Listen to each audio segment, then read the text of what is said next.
Bon, dans cet épisode, ça va parler de l'Holocauste. Nous avons les moyens de vous faire parler. Et moi, je vais trouver le moyen de te la fermer.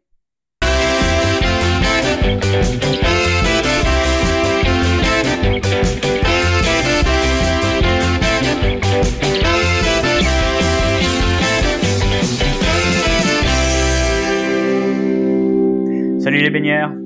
Oui, bon, désolé pour le décor, mais on va parler Deuxième Guerre mondiale et déportation des Juifs dans cet épisode. Donc je voulais pas prendre le risque d'avoir la lycra à dos au cas où le baigneur sortirait une ânerie très déplacée, comme il a l'habitude de le faire. Cet épisode sera donc consacré à un grand nom de la natation française qui a connu bien plus que d'autres les affres de l'histoire, aussi bien la guerre, mais aussi les camps de concentration. J'ai nommé Alfred Nakache. Pour commencer à raconter sa carrière, retour dans les années 1930, où il commença à se faire remarquer dans les bassins. Alfred Nakache, né le 18 novembre 1915 à Constantine en Algérie, est le cadet de 11 enfants d'une famille juive. Souffrant d'une phobie de l'eau, Artem, comme on le surnomme alors, parvient à la surmonter et se fait même remarquer dès ses premières compétitions locales en 1931, où il ignore même qu'il faut suivre les lignes d'eau, alors licencié à la jeunesse nautique constantinoise. Il progresse très vite et déménage en France métropolitaine, à Paris, en 1933. Au championnat de France 1934, il termine deuxième du 100 mètres nage libre, derrière Jean Taris, son idole, et la star de la natation française de l'époque. Alfred connaît par la suite ses premières sélections en équipe de France, mais ne peut participer au championnat d'Europe en 1934, faute d'être éligible en tant que Français né hors du sol français et pas encore licencié dans un club en France. Ce qu'il fera peu de temps après en intégrant le Racing Club de France, apportant les premiers titres de champion de France à ce club. Il privilégie par ailleurs énormément la nage brasse papillon, nage pas encore homologuée par la FINA. Alfred Nakache est un des rares nageurs à l'époque à tenir sur une si longue distance cette nage très éprouvante. Il participe aux rencontres préparatoires des Jeux Olympiques d'été de 1936, puis bat la même année le record d'Europe du relais 4x200 mètres en 9 minutes 22 secondes avec Jean Taris, René Cavallero et Diner. Aux Jeux Olympiques, dans un contexte particulier pour cet athlète juif, il termine 4e avec le relais 4x200 mètres nage libre, avec Jean Taris, René Cavallero et Christian Tally. Ce n'est pas un podium, mais ils auront l'honneur d'éliminer l'équipe allemande à domicile, sous les yeux de sinistres spectateurs. Il quitte le Racing Club de France en 1937 pour des problèmes d'injures racistes et antisémites, et rejoint le Cercle des nageurs de Paris.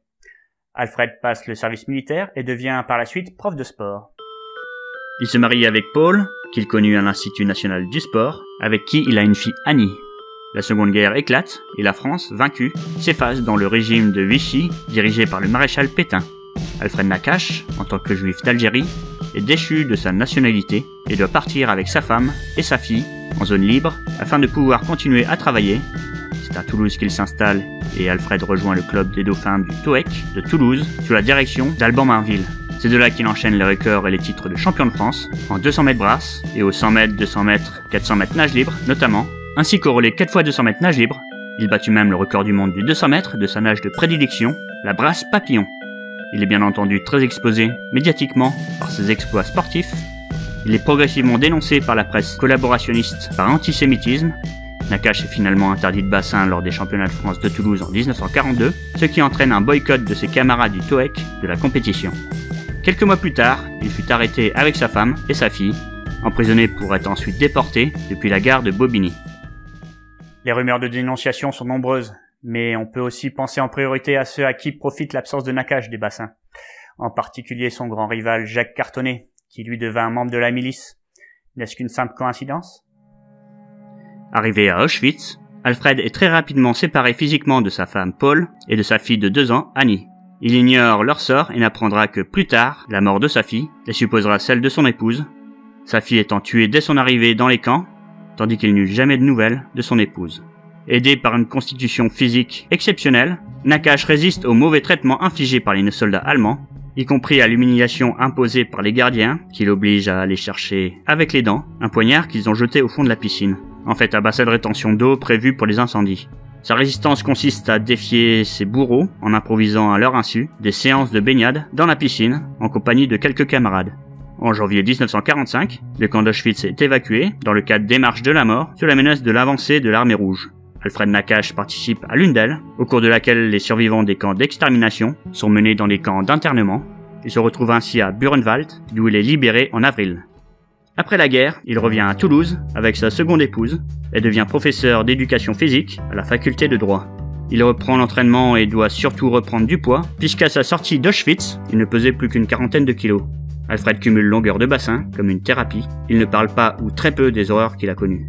Nakache retrouve le haut niveau du classement, champion de France et prenant part au record du monde du relais 3 x 100 mètres 3 nages en 1946, et participe aux Jeux Olympiques d'été de 1948 à Londres, devenant en plus d'être nageur à l'épreuve du 200 mètres brasse, également membre de l'équipe de France de water-polo, qui finira 6ème du tournoi.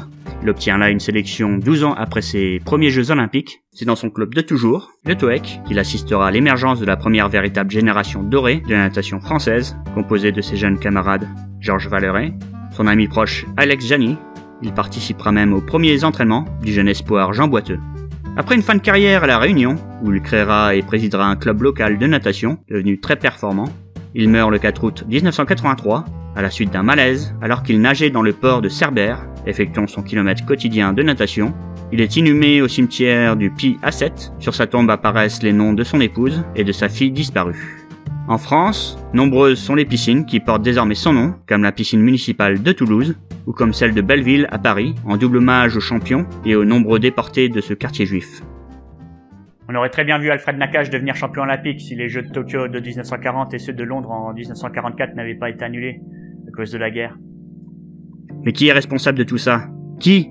Les Allemands? Mais ils n'auraient pas déclenché cette guerre s'ils n'avaient pas perdu la précédente. Et qui l'a voulu la première guerre? Les Anglais et les Français?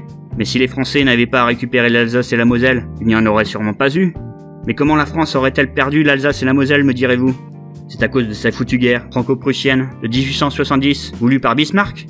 Et si Bismarck en voulait tant aux Français, c'est bien à cause des invasions napoléoniennes qui se sont déroulées 60 ans plus tôt. Oh lol, quotidienne là. Oui, bon, je m'emballe un peu. Mais Alfred Nakache aurait très bien pu être champion du monde aussi. Et là, qui est le responsable? La FINA? En effet, la Fédération internationale ne reconnaîtra la nage papillon qu'à partir des Olympiades de Melbourne en 1956. Mais c'est lui qu'il faut moyenner en parole. Et ne créera les championnats du monde de natation que bien plus tard, en 1973. Cet épisode de Salut les baigneurs est donc terminé. Abonnez-vous à la chaîne sur YouTube pour être au courant de la sortie des prochains épisodes. Des pouces en l'air et des commentaires sont les bienvenus en dessous de cette vidéo. Quant à moi, je vous laisse et laisse surtout le baigneur face à son destin.